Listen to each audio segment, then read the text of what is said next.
Social activist हूँ, मैं कोई आतंकवादी नहीं हूँ। श्रवण कुमार निराला जी को आज 35 दिन से जेल में रखा गया है। श्रवण कुमार निराला जी 25 साल से, लगभग पिछले 25 साल से समाज के लिए, दलितों के लिए, पिछड़ों के लिए, शोषितों के लिए हमेशा वो आवाज उठाते हैं। और श्रवण कुमार निराला जी को आज कहा जा रहा है गोरखपुर में कि वो आतंकवादी संगठनों से उनका ताल्लुक बताया जा रहा है। श्रवण कुमार निराला जी केवला चक चौरी चौरा के केवला चक ग्राम सभा के रहने वाले हैं। उनके पिताजी गन्ना विभाग में एक नौकरी करते थे सरकारी।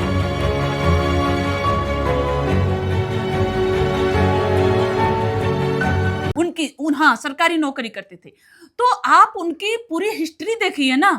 आप एक सामाजिक कार्यकर्ता को जो अपने समाज के लिए आवाज उठाता, गरीब समाज में खड़े एक अंतिम व्यक्ति के लिए जो आवाज उठा रहा, उसको आज आप नक्सली बताने की, कल के लिए आप नक्सली बता करके, कल के लिए आप उसको कुछ भी देशद्रोही बता अभी करके। जो निराला जी को जो इन्होंने जेल में डाला है, अरेस्ट किया है, वो क्या केस लगाया उसको थोड़ा बताइए। हाँ, मैं वही बता रही हूँ कि जब ये घटनाएं, जब हम सामाजिक कार्यकर्ता हैं, समाज की आवाज उठाना हमारा कर्तव्य है।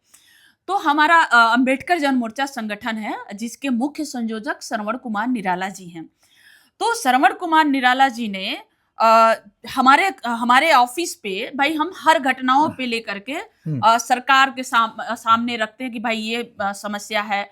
गोरखपुर के जितने भी उच्च अधिकारी हैं उनके सामने जो भी घटनाएं होती है, मैं पीड़ितों के लेकर, मैं खुद हफ्ते में हर 2 दिन में हम अधिकारियों से पीड़ितों के साथ मिलती हूँ।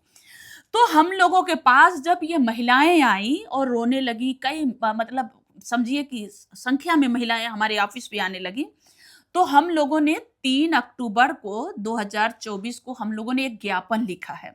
वो ज्ञापन मैं लेकर भी आई हूँ। वो ज्ञापन हमने लिखा मुख्यमंत्री को, उत्तर प्रदेश मुख्यमंत्री को, कमिश्नर को, मंडलायुक्त को, गोरखपुर मंडलायुक्त को लिखा है, गोरखपुर एसएसपी को लिखा, गोरखपुर जिलाधिकारी को लिखा और राष्ट्रपति को भी लिखा, प्रधानमंत्री को भी लिखा। जो भी लोग, महिला आयोग को भी हमने लिखा है कि महिलाओं के साथ इस तरह शोषण हो रहा है। और ये नाम का जो महिलाओं ने कंपनियों का नाम बताया, उनके नाम से हम लोगों ने दे दिया। जो आपने इतने बड़े लेवल पे इस कंप्लेंट को रेज किया, उठाया इस मुद्दे को, जिस तरह से आप बता रहे हैं, राष्ट्रपति, मानवाधिकार आयोग, महिला आयोग, सबको आप भेज चुकी हैं। तो क्या कहीं से भी कोई रेस्पॉन्ड नहीं मिला? अभी नहीं मिला। उसको हुआ क्या कि जैसे हमने ये एप्लीकेशन दिया, सोशल मीडिया पे वायरल हुआ, उसी 2 दिन के बाद मुझे जान से मारने की धमकी आई 2 नंबरों से। जैसे धमकी आती है, हमने क्या किया, उस नंबर सहित हमने एसपी गोरखपुर को हमने कंप्लेन कर दिया, अपनी सुरक्षा की मांग किया कि भाई हम सामाजिक आदमी हैं, समाज के लिए आवाज उठाते हैं, कल के लिए हम देर सवेर घर जा रहे हैं, कोई भी हमारी हत्या कर सकता है। तो हमने जैसे दिया, मुझे नहीं पता कि ये समूह, प्राइवेट समूह सूदखोरों ने, समूह लोन के ये सूदखोरी की दूसरा रूप है। उन लोगों ने कैसे, उनकी भाई नेटवर्क हर जगह है, उन लोगों ने उस क्षेत्र में, हम जहां रहते हैं वहां से 80-90 किलोमीटर दूर महाराजगंज जिले में फरेंदा थाने के अंतर्गत उन्होंने हमारे खिलाफ कैसे उन लोगों को, महिलाओं को उन्होंने क्या कहा, मुझे नहीं मालूम, मोटिवेट किया होगा जो भी है। तो भाई महिलाएं पीड़ित हैं, महिलाएं ये जानती हैं कि सीमा गौतम, श्रवण कुमार निराला जी काम करते हैं। आंदोलन, हम जमीन की आंदोलन कर रहे हैं। जमीन होगी तो भूखमरी खत्म होगी, जमीन होगी तो हमारे लोगों के साथ जो शारीरिक शोषण होता नहीं होगा, मानसिक शोषण नहीं होगा। जमीन होगा तो आर्थिक रूप से मजबूत होंगे। जमीन होगा तभी हमारे ऊंच नीच की खाई खत्म होगी। जमीन होगी तभी तो हम अपने बच्चों को पढ़ा पाएंगे। ये आंदोलन हमारी 17 दिसंबर 2022 को हमने पहला आंदोलन किया, 17 मार्च 2023 को दूसरा आंदोलन किया, 10 अक्टूबर को काफी लोग जेल में डाल दिए 10 अक्टूबर को हमने, भाई तो लोगों को तो पता है। तो सीमा गौतम के नाम से, श्रवण कुमार निराला जी के नाम से हम ये नहीं कह सकते किसी को भेजा गया या ऐसे अफवाह फैलाया गया। हम लोगों को बिल्कुल भी नहीं पता। हमने कहा कि लीगल चीजें हमने तो जो उच्च अधिकारी हैं, उच्च लोग हैं, जांच के लिए हमने भेज दिया कि भाई ये कंपनी, अच्छा जो महिलाओं ने बताया कि इस कंपनियों से लोग हमको प्रताड़ित कर रहे हैं, हमने तो भेज दिया। वो क्या किए कि 13-14 अक्टूबर को अचानक से माननीय मुख्यमंत्री जी के मठ पे गोरखनाथ मंदिर पे हजारों की संख्या में महिलाएं मतलब अलग अलग जगहों से इकट्ठी हो गई कि यहाँ पे समूह लोन माफ हो रहा है। अच्छा, तो वहां पे पेपर में, ये पेपर कटिंग है, मैं पेपर कटिंग भी दूंगी। पेपर कटिंग में मतलब जो पेपर में न्यूज निकाली गई, तो न्यूज में ये कहा गया कि महिलाओं के पास एक दस्तावेज है, एक फॉर्म है जो भर करके वो लाई है। उनसे कहा गया है कि 500, 1500, 2000, 500 रुपया उनसे ले करके समूह लोन माफ कराने की यह अफवाह फैलाई गई है। तो हम जो भी कुछ, मैं जो संगठन गवर्नमेंट की तरफ से ऐसा कुछ नहीं था, उन्होंने ऐसा कहा, मतलब वो पेपर में ऐसा निकाला गया। तो हम लोग बिल्कुल निश्चिंत हो चुके थे कि भाई हमारा तो भाई हम कोई आंदोलन करते तो हमें एक डाटा चाहिए होता कि कितने लोग हैं घटना से पीड़ित हैं, हाँ। कितने लोग हैं कि जिनके लिए भाई हम एक व्यक्ति के लिए तो नहीं लड़ रहे हैं ना, हम समाज के लिए लड़ रहे हैं। तो हमने भी एक आवेदन फॉर्म हमने जारी किया था जिसपे ऊपर दोनों कॉर्नर पे निशुल्क हमने लिख दिया था कि कोई पैसा लेना देना, क्योंकि हो सकता है मेरे नाम पे कोई पैसा ले सकता है, तो पैसा लेने देने का कोई बात ही नहीं रहेगी। हमने दोनों कॉर्नर पे हमने निशुल्क लिख दिया और नीचे हमारा अंबेडकर जनमोर्चा, क्योंकि हमारा संगठन है तो हमने अंबेडकर जनमोर्चा लिखा है। तो अगर महिलाएं, जो उनके हाथ में, सवाल ये है कि अगर उनके हाथ में फॉर्म था तो ये पुलिस वालों को गोरखपुर के मालूम था, होना चाहिए कि वो भाई पढ़े लिखे पुलिस होंगे ना, तो वो उन्होंने पढ़ने में कैसे गलती हो गई कि अंबेडकर जनमोर्चा की ये फॉर्म नहीं है। भाई वो तो पढ़ सकते थे कि जो महिलाएं लेकर आई हैं, या जो वहां की मीडिया ने छापी कि महिलाओं के हाथ में फॉर्म था और वो उनसे 2,000, 500, 1500 लिया गया है, तो वो फॉर्म पे क्या नाम है, किस संगठन का फॉर्म है, उन्होंने दर्शाया नहीं। उन्होंने लिख दिया कि इसकी जांच की जा रही है और जो पकड़ा जाएगा उसके खिलाफ कार्रवाई होगी। तो हम लोग यही सोच रहे थे कि भाई हम लोगों ने फॉर्म दिया तो अगर महिलाओं के पास फॉर्म होगा तो हमारे पे तो निःशुल्क है, और हम लोगों को अंबेडकर जनमोर्चा है तो प्रशासन को भी पता है, मीडिया को पता है, सबको पता है। तो ये कुछ करेंगे तो भाई हमारा होता तो हमको बताते, तो हम जो भी है सफाई में चाहे जो भी हम कहेंगे। लेकिन ये 13-14 को घटना हुई, 13-14 के अखबार में निकला। अच्छा, और पहले एक न्यूज़पेपर में आया, हाँ, मैं थोड़ा इसको और क्लियर कर देता हूँ। पहले न्यूज़पेपर में आया कि समूह लोन को सरकार माफ करने की कुछ योजना है, इस तरह का आया, अफवाह फैलाया गया वो था संगठन द्वारा, किसी संगठन द्वारा अफवाह फैलाया गया। और आपने फिर सोचा कि भाई हम लोग अपने जितने लोग हैं उनके डाटा मंगवा लेते हैं, निःशुल्क फॉर्म जो आपने छपवाया, तो हमारे पास में एक डाटा आ जाएगा कि ऐसे कितने लोग हैं जो प्रताड़ित किए जा रहे हैं। उसके लिए आपने वो खाली हमने डाटा मंगवाया था। तो उन्होंने क्या किया, जो और अच्छा फॉर्म जो न्यूज निकली उसमें हमारे ना संगठन का नाम निकला, ना हमारा नाम निकला, ना निःशुल्क पेपर उस पे लिखा है, कुछ नहीं निकला। बस ये लिखा गया कि महिलाओं के हाथ में एक फॉर्म था, ठीक है, उसको भर करके उनसे पैसा लिया गया, उनको जो भी किया गया। 15 तारीख को श्रवण कुमार निराला जी गोरखपुर में पुराने आरटीओ के पास कुछ काम से गए थे। वहां पे महाराजगंज की पुलिस आती है और लगभग 4 बजे के आसपास उनको वहां से उठा करके महाराजगंज की पुलिस फरिंदा की उठा ले जाती है। तो पहली बात मैं दर्शकों को भी बताना चाह रही हूं कि अगर किसी भी जिले की पुलिस किसी भी अपराध में, किसी भी अपराध में अगर किसी को गिरफ्तार करती है तो सबसे पहले वहां का जो हेड पुलिस होते हैं, पुलिस अधिकारी, उनसे मतलब परमिशन लेती है। जो वहां के मतलब एसपी होते हैं या एसएसपी जो भी होते हैं, उनसे परमिशन, बिना उनके परमिशन के किसी को गिरफ्तारी दूसरे जिले में नहीं होती है।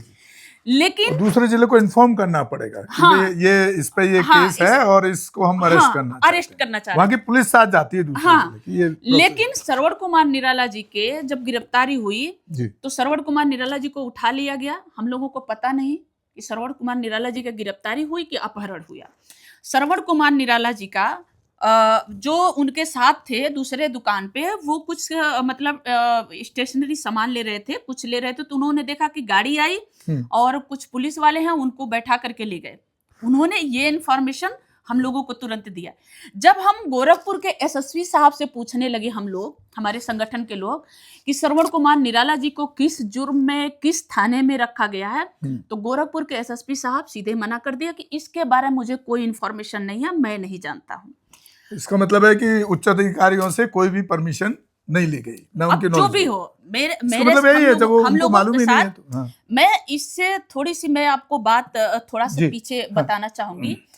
27 जनवरी को 2024 को जब श्रवण कुमार निराला जी का गिरफ्तारी हुआ था, 11 बजे रात को उठाया गया, किसी को इंफॉर्मेशन नहीं दिया गया। 11 बजे रात को उठाया गया और गोरखपुर के शाहपुर थाने के अंतर्गत, गोरखपुर जिला के शाहपुर थाना के अंतर्गत पुलिस ने, वहां के एसओ साहब ने उठाए और अपने मतलब ले जाके अपने थाने में रखे थे।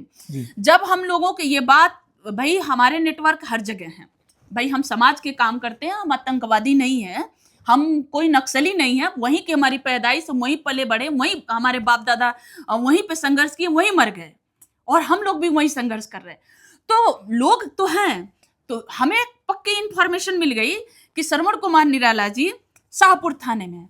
जब हम एसओ से पूछ रहे थे, एसओ साहब से पूछ रहे थे, वहां के थाना प्रभारी से, उन्होंने कहा कि मुझे नहीं पता है कि श्रवण कुमार निराला जी यहाँ या नहीं आए हैं। हम एसपी साहब से पूछ रहे थे कि श्रवण कुमार निराला जी को उठाया गया, चोर नहीं है, हत्यारे नहीं है, लुटेरे नहीं है, हाँ। वो उनको उठाया गया है, पुलिस ने उठाई है। तो उन्होंने कहा मुझे इसका इंफॉर्मेशन नहीं है, मुझे नहीं पता है, जबकि सभी को पता था, लेकिन उन्होंने साफ मना कर दिया। अगले दिन गिरफ्तारी रात में 11 तारीख को होती है, अगले दिन 28 तारीख को 4 बजे शाम को, लगभग 16-17 घंटे बाद गिरफ्तारी दिखाई गई और 151 में उनको चालान शांति भंग के 151 में 7 दिन तक, 6 से 7 दिन तक उनको जेल भेजा गया। ये अगर कहें तो हमारे मौलिक अधिकार का हनन है। मैं दिल्ली इसलिए आई हूं, मैं सभी दर्शकों को बताना चाह रही हूं कि दिल्ली इसलिए आई हूं अपने अधिकार को लेकर के। मैं दिल्ली में, हमारी साथी हैं, लॉयर हैं, मैं उनके थ्रू मैं दिल्ली में ये जो हमारे मौलिक अधिकारों को हनन किया गया है, धारा 15 कहता है कि किसी भी अपराध में अगर कोई भी पुलिस गिरफ्तार करती है तो उसका मौलिक अधिकार है कि पुलिस उसके अपराध को बताए, उसके परिवार को बताए और या तो उसके किसी मित्र को बताए और ये बताए कि उसको किस स्थान पे रखेगी। तब हम वो, ताकि वो लॉयर का मतलब किसी अपने एडवोकेट का वो मदद ले सके अपने घटना में। लेकिन हमारे साथ क्या हो रहा, अपहरण हो रहा है। किसी बड़े घटना को साजिश देने के लिए अपहरण हो रहा है। हमको क्या करते हैं, श्रवण कुमार निराला जी को उठाते पहले हैं, 4 घंटा, 5 घंटा, 12 घंटा पहले उनको उठा लेंगे। उसके बाद ये लोग मीटिंग करते हैं कि इसके ऊपर कौन सा धारा लगाया, कौन सा केस दर्ज किया जाए, कौन से, ये कहां पे ज्यादा से ज्यादा दिन, कितने दिन जेल में ज्यादा रखा जाए, केस में इसको जेल में रखा जाए, कहां कैसे किया जाए। भोपाल के बैठा आदमी, उसको पता चल गया कि सीमा गौतम श्रवण कुमार निराला जी महाराजगंज के जिले में, मतलब अपने कार्य क्षेत्र से 70-80 किलोमीटर, 90 किलोमीटर दूर जाकर के 500-500 रुपया वसूल रहे हैं। हम पे जो आरोप लगी है कि 500-500 रुपया वसूले हैं, दस्तावेज बदले हैं, महिलाओं को बरगलाए हैं, सरकारी कानून में ये बाधा डाल रहे हैं। इन्होंने क्या किया, जो सरकार फाइनेंस के तहत दे रही है उसको इन्होंने आगे कर दिया, और जो प्राइवेट वाले पीछे हैं, जो अपनी क्रूरता कर रहे हैं, मानवता को शर्मसार कर रहे हैं, वो उसके पीछे छुप गए। जिसके तथ्य आपके पास हैं। हाँ, जिसके तथ्य मेरे पास हैं, और ये बातें अब पूरी मतलब साबित हो चुकी है। इसके कम से कम जब हम ये आंदोलन, इसकी सबसे बड़ी मैं धन्यवाद दे रही हूँ आरबीआई गाइडलाइंस को, आरबीआई को भी हम धन्यवाद देती हूँ कि जब हम लोगों ने ज्ञापन दिया, आरबीआई को भी ज्ञापन दिया था, उन्होंने जांच किया, जो भी किया होगा। अभी 21 अक्टूबर को उनका एक न्यूज आया है, मेरे पास न्यूज कटिंग है। उन्होंने 4 बैंक, मतलब 4 फाइनेंस कंपनियों पे उन्होंने समूह लोन देने पे रोक लगा दी है। ठीक है, ये जिसमें आरोहण है, आशीर्वाद जैसे मतलब 4 कंपनी शामिल है। तो ये तो बात सत्य हो गया कि हमने जिसके लिए हमने आवाज उठाई वो गलत हो रहा है, और आप हमको आवाज उठाने के एवज में हमें एफआईआर से पहले उठाते हैं।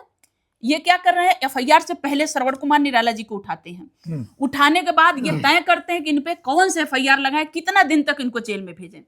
उनके क्रिमिनल रिकॉर्ड बनाने के लिए उनको धमकी दिया जाता है कि तुम सामाजिक काम नहीं छोड़ोगे, तुमको क्या पड़ी है, क्यों तुम समाज के पीछे पड़े हो, क्यों तुमको ये सब करने का, तुमको जिला बदर कर दिया जाएगा, तुमको तुम्हारे ऊपर गैंगस्टर लगा दिया जाएगा, तुम्हारी लाइफ खराब हो जाएगी, हमको धमकी देते हैं, जैसे जब पिछले बार हमको कहते थे कि तुम्हें गैंगस्टर लगाया जाएगा।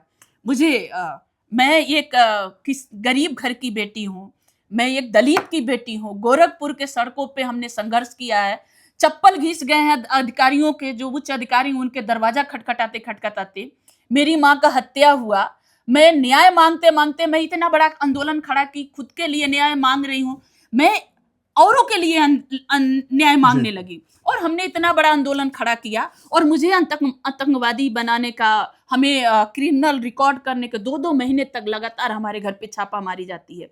अगर मैं किसी पीड़ित बच्ची को, अभी मैं एक घटना बताऊंगी कि 25 दिसंबर 2022 को एक नाबालिग बच्ची के साथ पीछे का तो मैं पूरा लगातार दिखा, पूरे परिवार को, सीमा जी के पूरे परिवार को प्रताड़ित किया गया, जो पहले वाला जो आंदोलन था जमीन वाला। तो आप देख रहे हैं सरकार की मानसिकता, मैं समझता हूं कि बहुत डिटेल में बता ही रही हैं सीमा जी। ये समझ आती है कि ये कहीं ना कहीं हमारे समाज के लोगों को तोड़ना चाहते हैं। तो मैं एक समाज से भी अपील करूंगा कि आपके साथ उन लोगों को कंधे से कंधा खड़ा हमारे साथ वहाँ देना चाहिए पूरे देश के लोग। हमारे साथ वहाँ घटना इसलिए हो रहा है, जातिगत हो रहा है, क्योंकि अगर हम दलित नहीं होते, यही काम हम अगर दूसरी जाति के होते, तो शायद हमारी फोटो तब भी छपती, लेकिन क्रिमिनल बना के नहीं छपती। आज अमर उजाला के अखबार में 20-21 का न्यूज है, गोरखपुर की न्यूज है, जहां एक तरफ से छाप रहे हैं, अमर उजाला के मेरे पास वो कटिंग भी पेपर है, कि एक तरफ से छाप रहे हैं कि समूह माइक्रो फाइनेंस कंपनी ने, मतलब उनके वजह से कितने लोग आत्महत्या कर लिए, किस तरह से वो प्रताड़ना कर रहे हैं, कितने लोग घर छोड़ दिए, कितने लोग, वो एक डाटा दे रहे हैं।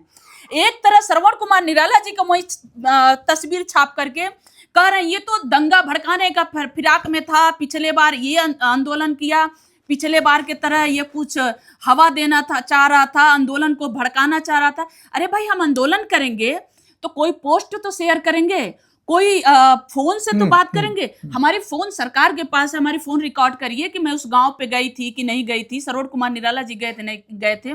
हमारे छवि को खराब करने की, जातिगत, हमारे साथ जातिगत भेदभाव को लेकर के जातिगत टॉर्चर किया जा रहा है, और हमें डर है। मैं दिल्ली आई हूं और मैं हाई कोर्ट से भी मैं अपील कर रही हूं, मैं अपने लॉयर के थ्रू मैं हाई कोर्ट में भी अपील करूंगी कि हमें डर है माननीय श्रवण कुमार निराला जी का, जिस तरह से अपहरण गोरखपुर के पुलिसों के द्वारा हो रहा है, जिस तरह से 10 घंटा, 15 घंटा, 17 घंटा, 4 घंटा पहले गिरफ्तार किया जाता, उसके बाद FIR किया जाता, जितनी भी है, साल भर से कम उनको 4 बार गिरफ्तार कर चुके लोग, और 4 बार में आप देखेंगे कि सबसे पहले उनको उठाया जाता, उसके बाद FIR हुआ है, और ये बताते नहीं है कि हमने कहाँ उठाया, कहाँ रखा, क्या किया, कुछ नहीं। तो इसके पीछे बहुत बड़ी घटना को अंजाम देने के लिए, बहुत अप्रिय घटना का हमें आशंका है। श्रवण कुमार निराला जी के साथ भी हो सकता है, मेरे सीमा गौतम के साथ भी हो सकता है। इसलिए मैं सभी लोगों से अपील कर रही हूँ कि हमारे इस लड़ाई में, हम सामाजिक लड़ाई लड़ रहे हैं, और हमारी इस लड़ाई में आप हमारा साथ दीजिए।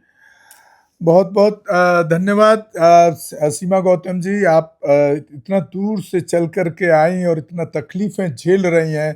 तो मैं खास तौर से अपने वंचित बहुजन समाज और जो हमारे एक्टिविस्ट हैं, बहुत बड़े बड़े भाषण भी देते हैं, यहाँ तो दिल्ली में तो रोज मैं सुनता हूँ, तो ऐसे लोगों को भी हमारे पास जो इलेक्ट्रॉनिक मीडिया का माध्यम है उसके नाते हम बात को रख ही रहे हैं, लेकिन इस तरह के लोगों को मैं समझता हूँ उनको हर तरीके के सपोर्ट के लिए, ऐसे एक्टिविस्ट के लिए, ऐसे सामाजिक कार्यकर्ता के लिए आगे आना चाहिए, जो कई सालों से हम उनका आंदोलन भी देख रहे हैं, समाज ने भी देखा, पूरे देश ने भी देखा किस तरह से योगी की पुलिस, यूपी पुलिस उनको टॉर्चर करने का, या एक नक्सलिस्ट बनाने का, या एक आतंकवाद से जोड़ने का काम कर रही है। इसके लिए बहुत ज़रूरत है कि हमारे समाज के लोग आगे निकल के आएँ और उनके साथ कंधे से कंधा मिला करके खड़े होने का काम करें, ताकि उनका साहस टूटे ना और वो साहस बना रहे और मजबूती बनी रहे, और उस मजबूती पे वो समाज के लिए जो काम कर रहे हैं उसके लिए बहुत ही साधुवाद के पात्र हैं, और वो उसको करते रहें। क्योंकि मैं तो काफ़ी टाइम से उनको जान रहा हूँ और पीछे उनके सारे अपडेट भी देखता रहता हूँ। और ये खाली श्रवण जी के साथ नहीं है, हमारे बहुत सारे लोगों के साथ हुआ है। पीछे आपने सुना होगा कि जो भीमा कोरेगांव के टाइम में भी हमारे कितने प्रोफेसर तक लेवल के जो लोग थे, एक्टिविस्ट थे, उनको नक्सलिस्ट बना करके जेल में डाल दिया गया, और एक की तो अभी डेथ हुई है थोड़े दिन पहले ही, वो भी प्रोफेसर थे DU में। तो ये एक बड़ी विडंबना है कि समाज की लड़ाई लड़ने वाले लोगों के साथ जो बहुत कम लोग खड़े दिखते हैं। तो मैं एक पुनः फिर दोबारा से अपील करता हूँ कि इस आंदोलन में और उनके साथ खड़े होने की बहुत सख्त जरूरत है, ताकि वो इस पीड़ा से बाहर निकालने के लिए कोशिश हम लोगों को और हमारे समाज के वक्ताओं को, वकीलों को, एक्टिविस्टों को, संगठनों को, वो पार्टी पॉलिटिक्स अपनी जगह है, कोई भी पार्टी हो चाहे, लेकिन जब समाज की बात है तो वहां पर तो एक प्लेटफॉर्म पे खड़े होना चाहिए। अब जिस तरह से बड़े बड़े संगठन हैं, बड़ी 2-3 पार्टियां भी हैं हमारी, उनको भी आवाज उठानी चाहिए इसके खिलाफ। ट्वीट कर सकते हैं आप, सोशल मीडिया पे भेज सकते हैं, पुलिस को लेटर लिख सकते हैं। जिस तरह से मैं नाम लेना तो नहीं चाह रहा था, जिससे आज़ाद समाज पार्टी आगे बढ़ी है, मायावती जी स्टैंड हैं, उन लोगों को भी मैं रिक्वेस्ट ही कर सकता हूं कि उन लोगों को भी स्टैंड लेना चाहिए, ट्वीट करने चाहिए, उस पर सरकार को घेरना चाहिए। तो इस तरह का कोशिश करें तो हम इस तरह के जो कार्यकर्ता है वो कभी टूटेगा नहीं और मेहनत से काम करते रहेंगे समाज के लिए। बहुत बहुत सीमा गौतम जी, बहुत बहुत धन्यवाद आपका, साधुवाद आपको, और हम आपके साथ में हैं ये वादा करते हैं, और आप इस लड़ाई को अच्छे से लड़ती रहें और हारे ना, टूटे ना। हमारे चैनल बहुजन दस्तक को लाइक, शेयर, सब्सक्राइब देखना मत भूलिएगा। जय भीम, जय भारत, जय संविधान, नमो बुद्धाय। धन्यवाद। चैनल आर्थिक समस्या से गुजर रहा है। अगर आप बहुजन समाज में बाबा साहेब अम्बेडकर और तथागत बुद्ध की विचारधारा को अधिक से अधिक लोगों तक पहुंचाना चाहते हैं तो हमें आर्थिक सहयोग प्रदान करें, ताकि हम अपने चैनल के माध्यम से देश विदेश में समता, बंधुता, एकता और संवैधानिक अधिकारों को ज्यादा से ज्यादा लोगों तक पहुंचा सकें। आप अपनी सहायता राशि नीचे लिखे खाते में जमा करा सकते हैं। खाता धारक गौतम रत्ना, खाता संख्या 3169576865 IFSC कोड SBIN 0060336, बैंक भारतीय स्टेट बैंक। आप हमारे बैंक खाते का विवरण स्क्रीन पर भी देख सकते हैं। हमारे channel Gautam films production and raw cinema को लाइक, शेयर, सब्सक्राइब देखना मत भूलिएगा। थैंक्स, धन्यवाद। मैं गौतम रत्ना गौतम फिल्म्स प्रोडक्शन में आपका स्वागत करता हूं। आप हमारे प्रोडक्शन हाउस के अंदर अपना कैरियर बना सकते हैं as a film director, as a producer and actor and actress and editor and cinematographer also. अगर आपको फिल्म से रिलेटेड कुछ भी प्रोजेक्ट आपको बनवाना है तो हमारे पास में पूरा सेटअप है, जिसमें फिल्म कैमरा है, शूटिंग लाइट्स है और एडिटिंग है। सारा A to Z एक ही जगह पर आपको हमारे यहाँ पर मिल जाएगा। तो दोस्तों आप हमें कांटेक्ट कर सकते हैं हमारे नंबर्स पर 9810085714 और 8510005714। हमें मेल भी कर सकते हैं gautamfilmsproduction@gmail.com पर। धन्यवाद।